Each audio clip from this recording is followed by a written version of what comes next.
Assalamualaikum warahmatullahi wabarakatuh. Perkenalkan, saya Nanda Ramadan, dosen D3 Program Studi Teknik Elektronika dengan jurusan Teknik Elektro Politeknik Negeri Malang. Pada semester ini saya akan mengajar terkait dengan mata kuliah kewarganegaraan. Ini adalah mata kuliah yang sesuai dengan bidang keahlian saya serta pendidikan saya, yaitu ilmu hukum. Pada mata kuliah ini, pendidikan kewarganegaraan, mahasiswa diharapkan akan belajar terkait hubungan antara negara dan warga negara, serta mahasiswa akan diajar juga terkait bagaimana cara menjadi warga negara yang baik. Dalam mata kuliah ini, program studi membebankan CPL, yaitu CPL 6, yang pada intinya ingin agar mahasiswa punya kemampuan untuk bertanggung jawab kepada masyarakat serta mematuhi etika profesi dalam menyelesaikan rekayasa elektro di bidang otomasi industri. Pelaksanaan pembelajaran dilaksanakan selama 17 minggu dengan 15 pertemuan tatap muka serta 2 kali ujian, yaitu ujian tengah semester pada minggu ke-8 dan pada minggu terakhir yaitu minggu 17 adalah ujian akhir semester. Penilaian akan dilaksanakan secara proporsional setiap pertemuan, dan untuk bobot ujian akhir semester dan juga ujian tengah semester adalah 15% per ujiannya. Kemudian harapan setelah mengikuti mata kuliah pendidikan kewarganegaraan ini, mahasiswa akan tahu bagaimana cara agar menjadi warga negara yang baik. Semoga mata kuliah ini bisa membantu agar nanti teman-teman kalau sudah lulus kembali ke masyarakat, teman-teman memang bisa berkontribusi bagi bangsa dan juga negara. Terima kasih. Wassalamualaikum warahmatullahi wabarakatuh. Selamat pagi. Assalamualaikum warahmatullahi wabarakatuh. Oke, ini di pertemuan kita yang ke-9 ya. Jadi kita kemarin kan ada UTS di minggu ke-8. Hasilnya sudah saya sampaikan ke teman-teman serta masukannya, reviewnya kemarin itu harapannya jadi masukan, nanti bisa diperbaiki waktu di ujian akhir semester ya. Nah, kemudian untuk pertemuan hari ini kita akan melanjutkan pokok bahasan kita. Kalau kita lihat di RPS sekarang kan materinya adalah hak asasi manusia. Seperti biasa terkait dengan HAM, kita ambil dulu HAM itu sebenarnya apa sih? Nah, kalau di ilmu sosial itu kan expertnya, ahlinya itu banyak yang berpendapat. Nah, jadi kita ambil dari beberapa pendapat para ahli, kemudian dari situ kita akan coba untuk simpulkan. Ya, kira-kira seperti apa pemahaman hak asasi manusia yang tepat itu seperti apa? Pertama, kita ambil dari Profesor Sutandyo. Ini adalah guru besar dari UNER ya, Fakultas Sosial dan Ilmu Politik FISIP UNER. Menurut Sutandyo, HAM itu adalah hak mendasar atau fundamental yang diakui secara universal sebagai hak yang melekat atau inherent pada manusia. Jadi ini kodratnya manusia, sudah nggak bisa dipisahkan. Jadi manusia dengan HAM itu sudah sepaket. Jadi kita nggak bisa pisahkan manusia tanpa HAM, tidak ada ceritanya seperti itu. Jadi pasti ya manusia punya hak asasi manusia. Beliau juga pernah menjadi anggota komite Komnas HAM. Jadi itulah kenapa kok kita pakai itu pendapatnya. Ya, namanya juga anggota Komnas HAM ya, sudah pasti beliau sudah mendalami tentang hak asasi manusia. Pendapat berikutnya, beliau pernah menjadi Menteri Kehakiman tahun 98-99, jadi di era reformasi ya, awal reformasi, setelah Presiden Soeharto turun, digantikan oleh Presiden Habibie. Nah, Menteri yang tunjuk adalah Prof. Muladi, guru besar hukum di Undip. Kalau menurut beliau, hak asasi manusia itu hak yang melekat secara alamiah kepada manusia sejak lahir. Jadi hak ini hanya untuk manusia-manusia yang memang sudah lahir ya.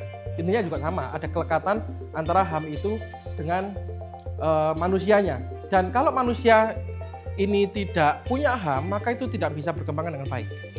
Jadi pendapat dari Prof. Muladi. Berikutnya coba kita pendapat dari ahli, tapi yang dari luar ini, asing gitu ya. Ini cukup kuno, buku klasik. Kalau teman-teman suka baca buku-buku yang berkaitan dengan pemerintahan, mungkin teman-teman kenal dengan buku ini, judulnya Leviathan. Nah, menurut Thomas Hobbes ini, hak asasi manusia itu solusi karena manusia itu selalu punya kecenderungan, manusia itu selalu merugikan manusia lainnya. Jadi oleh Hobbes disebutkan manusia sebagai serigala bagi manusia yang lain. Manusia itu kemudian menyerahkan, mereka sepakat membuat sebuah perjanjian, rakyat ini menyerahkan kebebasan mereka, hak mereka kepada penguasa, sesuatu yang lebih tinggi. Itulah negara. Jadi konsepnya rakyat itu sepakat, oke, mereka akan tunduk kepada negara. Nah, jadi artinya karena negara ini kuat, maka negara itu bisa mengatur manusianya. Yang tadi manusia oleh Hobbes diibaratkan sebagai serigala, ya akan KO, akan kalah dengan Leviathan itu. Akhirnya ya manusianya nurut, Karena ada negara yang punya kekuasaan. Ya itu kan relevan ya dengan sekarang ya, saya rasa kita takut kepada aparatur negara. Kenapa sih kok teman-teman bayar pajak? Ya karena ada pemerintah yang akan menendang kita nanti. Kenapa kok teman-teman patuh pada aturan-aturan hukum? Ya karena ada polisi. Kalau nggak ada polisinya, teman-teman berani tuh putar balik, padahal tulisannya dilarang putar balik. Tapi nggak ada dishub, nggak ada polisi, teman-teman berani berputar. Kalau itu ada polisi, berani nggak kira-kira? Ya nggak berani ya. Ada sebuah institusi pemerintahan negara yang punya power lebih. Dan power ini yang membuat manusia akhirnya tunduk. Gitu ya. Nah, kemudian yang terakhir, pendapat yang saya ambil adalah dari ini guru besar di Fakultas Hukum saya dulu. Guru saya agak unik pendapatnya, agak beda dengan ahli-ahli yang lain. Jadi di kelas dulu, kelas HAM, beliau menyampaikan bahwa hak asasi manusia itu adalah hak yang ada atau eksis hanya jika ada pelanggaran. Jadi beliau menjelaskan bahwa gejalanya HAM itu kalau misalkan aman-aman situasi seperti ini, ya kita nggak akan ngomongin HAM. Nggak akan dikaji, nggak akan dibahas, bahkan cenderung ada yang menyepelekan. Mungkin teman-teman pernah dengar FPI, Front Pembela Islam? Pernah ya? Sekarang sudah dibubarkan ya. Saya ingat yang cocok dengan ini ya, pengertian profesor saya, Profesor Isro ini, FPI itu pernah membubarkan ini kontes Miss Waria. Jadi kontes di Jakarta. Nah, jadi mereka membubarkan itu dengan cara yang maksa tadi itu. Jadi ada waria-waria dipukuli gitu ya. Ya akhirnya di videonya lucu. Karena kita melihat waria-waria yang mereka cenderung bersuara seperti itu, mereka tuh dipukuli sama anggota-anggota FPI. Versi mereka, HAM itu nggak boleh seperti ini. Kan pembela HAM kan ini, pembela HAM itu mereka keras sekali responnya. Oke lah kalau nggak cocok dengan itu, silakan. Tapi jangan dibubarkan dengan cara seperti itu, karena mereka punya hak juga. Itu versi pembela HAM. Tapi versi FPI, HAM itu tidak berlaku untuk hal-hal seperti ini.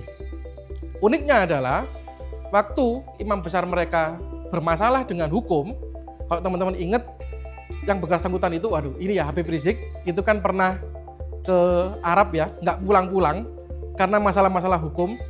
Bawahan-bawahannya ini berdemo dan minta ke Komnas HAM untuk melindungi HAM dari Habib Rizik. Ini kan kontras ya. Waktu tidak ada masalah, ngomongnya HAM itu nggak ada. Tapi begitu dia dirugikan, dia dituduh waktu itu kalau nggak salah masalah chat ya. Ada chat dengan seorang wanita yang indikasinya chat ini agak-agak seksual ya indikasinya, dihujat sana sini, akhirnya umroh, tidak balik-balik bertahun-tahun. Kemudian respon dari anggota-anggota FPI yang lain meminta Komnas HAM untuk melindungi HAM dari Habib Rizik. Ini kan sebuah kontras ya, kok bisa? Dulunya ngomongnya HAM itu nggak ada, bahkan satu tagline yang bisa teman-teman mungkin lihat ya di Google, saya nggak sempat masukkan ke PowerPoint. Saya ingat banget Habib Rizik itu sambil orasi di mobil, ngomongnya HAM itu hak asasi monyet. Itu teman-teman bisa lihat tuh di Google, masih ada pasti. Hak asasi monyet. Jadi Komnas HAM itu melindungi monyet gitu ya. Tapi begitu itu telah berlaku kepada dia, kena ke dia, ini jadi sebuah masalah. Dia menuntut HAM-nya. Jadi saya rasa ya relevan ya respon seperti ini, bahwa HAM itu nggak akan kita ngomongin kalau belum ada masalah. Ya kalau dilihat dari yang sebelum-sebelumnya, karena terlanjur melekat ya, kayak kita pada hal yang melekat, yang umum pada kita kan kita jarang bahas ya. Kita punya bayangan, mungkin nggak kita diam-diam, kenapa kok saya punya bayangan ya, itu kan nggak akan kita pikirkan. Baru kita bingung waktu bayangan kita nggak ada, loh kemana ini ya? Karena sudah melekat kepada diri kita, akhirnya jadi biasa tadi itu. Nah, jadi bisa kita simpulkan, hak asasi manusia itu hak fundamental yang dimiliki manusia tanpa syarat. Jadi selama kita adalah seorang manusia, ya itulah kita punya hak asasi manusia. Nah, kalau kita bicara HAM itu punya dua subjek. Sisi kiri itu melambangkan kita sebagai manusia, sebagai warga negara. Sisi kanan itu adalah negara. Yang masing-masing subjek itu punya tanggung jawab yang beda. Sebagai sesama warga negara, kita punya kewajiban untuk menghargai hak asasi manusia warga negara yang lain. Nah, yang agak berat, tugasnya negara. Karena negara selain bebannya sama, harus menghargai HAM, negara juga punya kewajiban untuk melindungi dan juga memenuhi. Jadi 3 kewajibannya, melindungi juga kewajiban negara, memenuhi juga kewajiban negara. Jadi sebenarnya kurang relevan kalau pemerintah itu banyak mengharapkan rakyatnya untuk dua hal ini. Ya, kurang tepat nih. Kayak contohnya yang barusan terjadi dari Polda Jabar, rakyat juga diminta untuk menindak begal dengan cara yang terukur. Kalau dari kajian HAM itu tepat nggak kira-kira? Nggak tepat ya, karena itu tugas dari polisi pelindungan. Tapi kalau itu dilakukan, ya nggak apa-apa. Tapi kalau dari kajian HAM saya rasa kurang elok. Artinya apa? Karena tanggung jawab negara itu sangat besar, maka pemenuhan HAM di suatu negara itu sangat bergantung dari pemerintah. Jadi kemauan pemerintah itu yang sangat punya andil. Karena itu tadi tanggung jawabnya memenuhi dan juga melindungi. Kalau pemerintahnya kurang cakap dalam menjalankan pemerintahan, kemungkinan pelindungan dan pemenuhannya akhirnya bisa kurang baik. Jadi baik buruknya itu sangat bergantung dari pemerintah.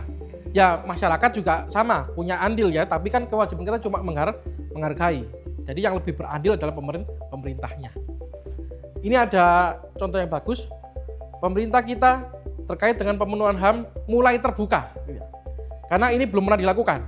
Jadi pemerintah selama ini tidak pernah mengakui terjadi pelanggaran HAM. Sampai akhirnya tahun 2023 Presiden Joko Widodo, mantan presiden sekarang ya, karena sudah berganti presiden, itu akhirnya membuat pernyataan mengakui bahwa negara kita pernah melakukan pelanggaran HAM. Yang terjadi di situ pernyataannya adalah pemerintahan mengakui ada 13 pelanggaran HAM berat yang pernah dilakukan oleh negara. Salah satu contohnya yang mungkin teman-teman tahu kasusnya, kalau teman-teman ingat G30 SPKI, itu kan terjadi pembantaian. Pelakunya siapa kira-kira? Nah itu ya, aparatur negara. Salah satunya ya itu harus kita akui memang seperti itu. Ada juga ormas-ormas yang memang dimobilisasi. Jadi di era itu orang-orang yang dituduh menjadi anggota PKI tanpa ada peradilan yang sah, mereka langsung dieksekusi. Itu terjadi di tahun 90 mulai 96. Jadi after effect G30 PKI. Korbannya sangat banyak sekali. Jadi orang kehilangan nyawa tanpa ada peradilan yang sah. Negara sebenarnya boleh saja ya mencabut nyawanya orang, tapi harus melalui peradilan karena kita kan masih menganut hukuman mati. Orang yang melakukan kejahatan berupa pembunuhan berencana bisa dihukum mati. Korupsi bisa dihukum mati. Kemudian perdagangan orang bisa dihukum mati. Narkotika bisa dihukum mati. Banyak sekali. Indonesia itu masih mengakui meskipun beberapa negara sudah meninggalkan. Kayak contohnya Amerika Serikat, negara-negara liberal terutama ya, itu banyak yang sudah tidak pakai hukuman mati. Tapi kalau negara kita sampai sekarang kita masih ada hukuman mati. Jadi sah saja sebenarnya negara mencabut nyawa seseorang. Contohnya banyak teroris yang dihukum mati tuh. Kemudian kemarin yang bosnya narkoba itu juga sempat dihukum mati. Boleh sebenarnya. Tapi kalau G30S kenapa nggak boleh? Karena negara melakukan itu tanpa peradilan. Jadi feeling aja, ini PKI nih. Kata siapa? Kata tetangganya PKI. Ya udah tiba-tiba dia hilang. Itu terjadi di 1966. Dan itu diakui tahun 2023. Cukup lama. Lalu kalau dari kajian memang ya keterlibatan negara sudah jelas, korbannya juga sudah sangat-sangat banyak. Cuman ya meskipun butuh waktu yang panjang, menurut saya ini salah satu contoh yang cukup baik gitu ya. Negara akhirnya berani mengakui itu. Karena kalau negara mengakui akan ada tindak lanjut pastinya. Minimal mereka-mereka yang menjadi korban itu akan mendapatkan kompensasi dari pemerintah.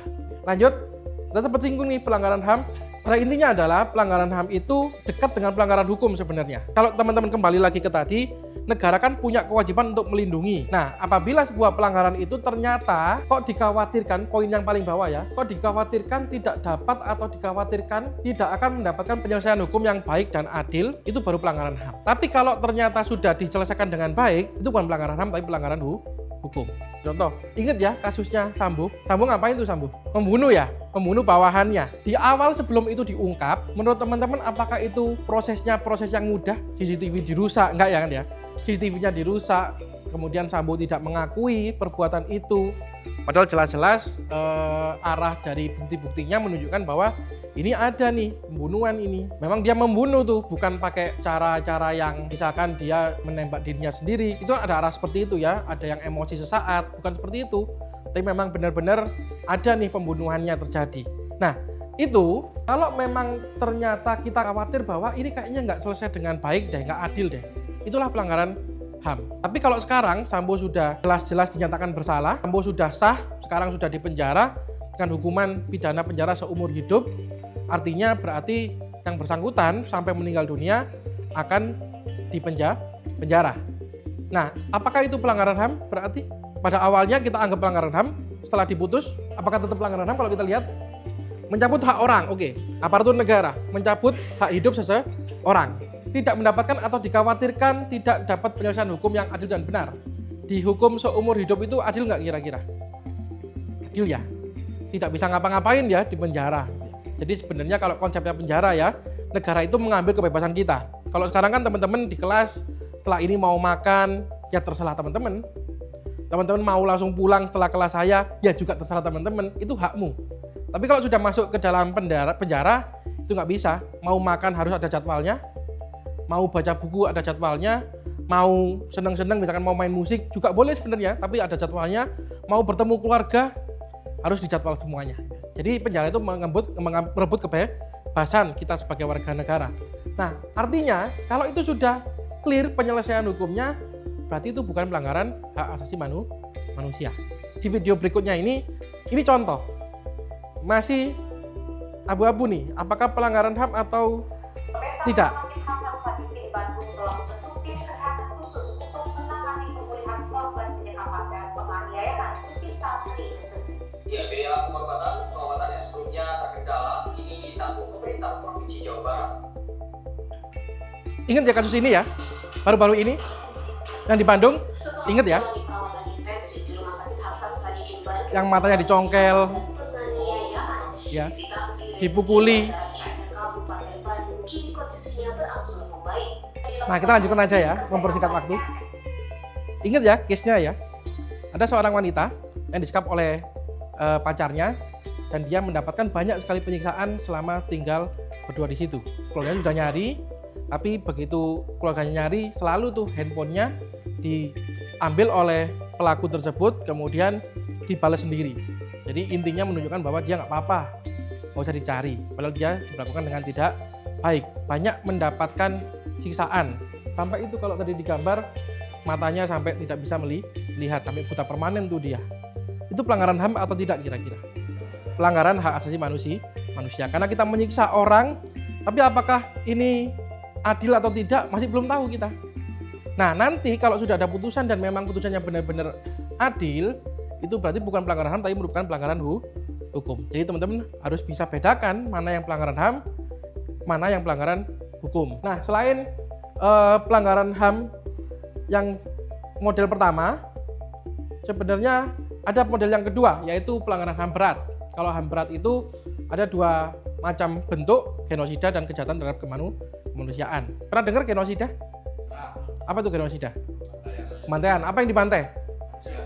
Manusia. Apakah manusia, setiap kita bantai manusia tergolong genosida? Ada kriteria khususnya? Etnis, oke bagus. Selain etnis apa lagi? Golongan apa? Keagamaan, suku, ras. Ya. Jadi kalau targetnya adalah etnis, ras, agama, suku tertentu, itu bisa kita katakan sebagai genosida. Pelakunya siapa? Sama seperti pelanggaran HAM, pelakunya bisa orang atau kelompok orang atau aparatur negara. Kalau kejahatan terhadap kemanusiaan ini lebih ke tindakan yang masif dan sistemik. Pelakunya adalah aparatur negara. Yang bedakan dengan yang sisi kiri, keterlibatan aparatur negara ini tidak harus sistemik dan juga harus masif. Misalkan ada kayak tadi Sambo, itu kan nggak sistemis ya, nggak masif. Korbannya Yosua, titik. Apakah itu pelanggaran HAM berat? Ya bukan. Tapi kalau sistemis itu, contoh tadi kita bahas G30S PKI, karena ada komando di atas itu. Ada yang diperintahkan, ada juga ormas-ormas yang dilibatkan, ada yang memberikan informasi. Itu kan sistemis ya. Maka itu termasuk dalam kejahatan terhadap kemanusiaan. Dan 13 tadi yang disebut oleh Pak Presiden itu semuanya kategori kejahatan terhadap kemanusiaan. Kemudian, apakah HAM itu bisa dibatasi? Bisa pastinya ya. Jadi hak asasi manusia itu tidak boleh kita gunakan atau kita manfaatkan seluas-luasnya.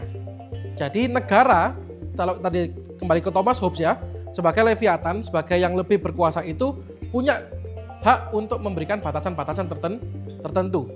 Batasannya kalau dari pendapat John Stuart Mill kita sebut sebagai teori HAM principle. Jadi pembatasan itu dilakukan untuk kepentingan bersama, kepentingan umum. Contohnya seperti apa?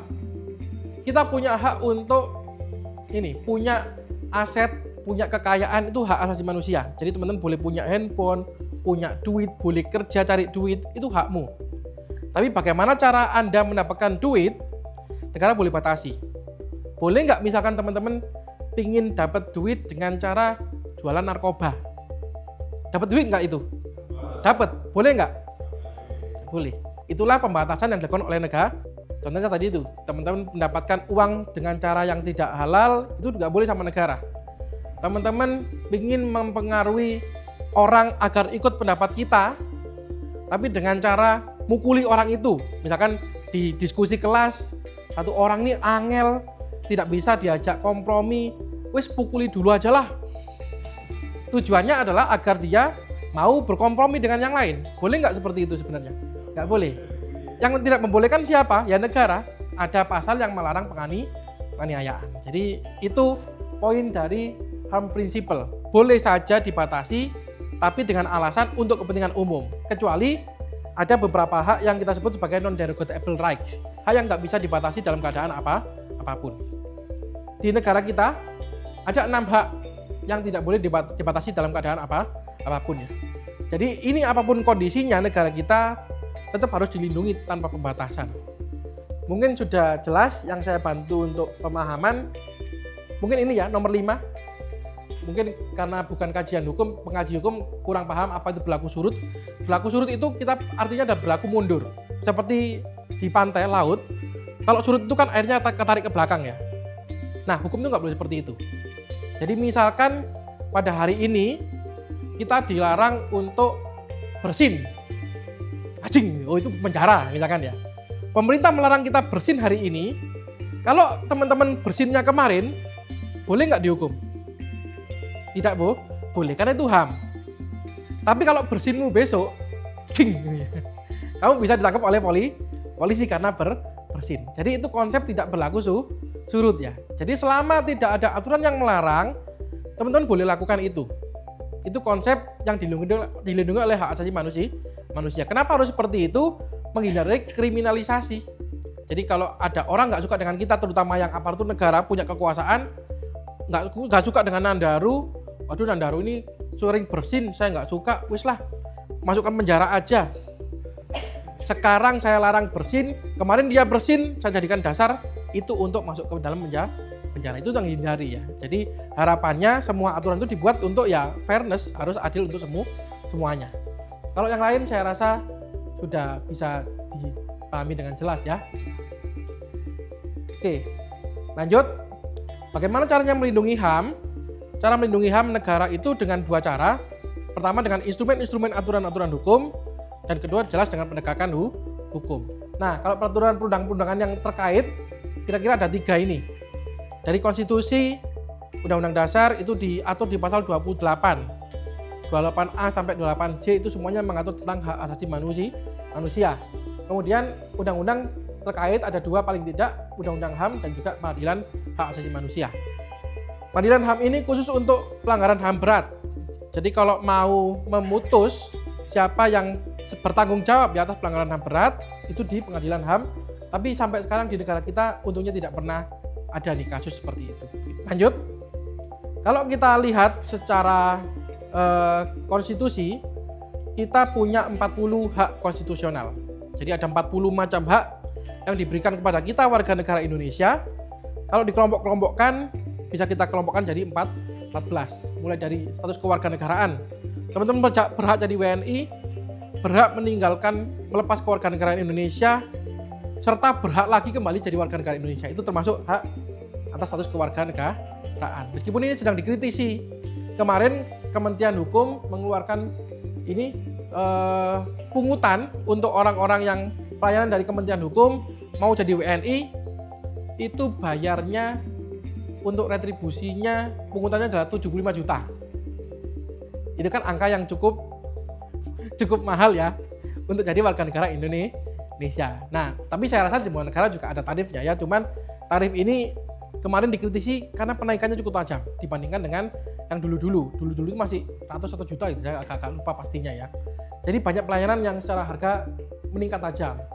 Kemudian ada juga hak hidup, pengembangan diri, hak atas kebebasan pikiran dan juga nurani, hak atas informasi, pekerjaan dan penghidupan yang layak, hak atas properti dan perumahan, hak atas kesehatan dan lingkungan yang sehat, hak untuk berkeluarga, hak atas kepatuhan hukum dan keadilan. Nah, jadi semuanya itu kita kalau terjadi pelanggaran secara kepastian hukum, kita harus dilindungi oleh negara. Itu dicantumkan di hak atas kepastian hukum dan keadilan. Bebas dari ancaman, diskriminasi dan juga kekerasan. Kemudian atas perlindungan, hak untuk memperjuangkan hak. Teman-teman merasa saya berhak untuk mendapatkan bantuan pendidikan dalam bentuk beasiswa, perjuangkan itu silahkan. Itu hak teman-teman, jadi nggak boleh dihalang-halangi oleh orang lain. Serta hak untuk terlibat dalam pemerintahan. Jadi meskipun teman-teman dari program studinya berkaitan dengan elektro ya, tidak ada kaitan sama sekali dengan pemerintahan, hukum, tetap teman-teman punya hak untuk masuk dalam pemerintahan. Bahkan negara kita belum pernah punya presiden dari bidang hukum. Ilmu sosial pun masih belum pernah. Teknik malah lebih banyak. Dan mulai dari Insinyur Soekarno, teknik tuh. B.J. Habibie juga dari teknik. Militer kita sudah punya 3. Prabowo militer. Siapa lagi yang militer? SBY militer. Siapa lagi?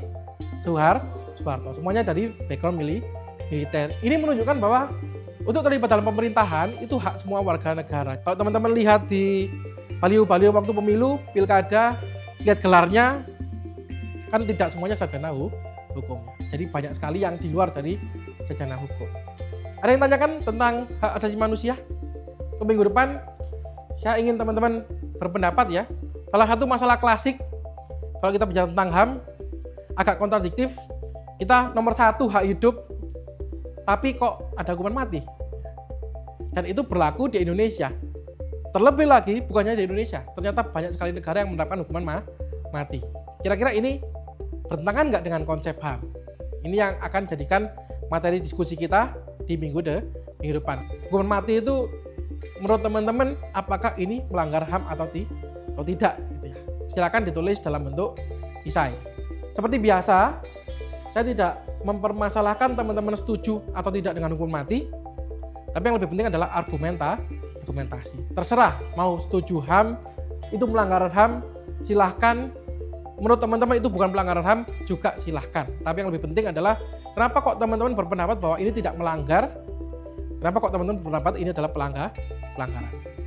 Mungkin kita juga akan bahas beberapa case-case pelanggaran HAM yang terjadi di luar ya, serta bagaimana mereka menyelesaikannya. Karena kalau kita ingin lihat Indonesia bagus atau enggak sih terkait dengan HAM, salah satu cara paling mudah ya kita bandingkan dengan negara-negara lain.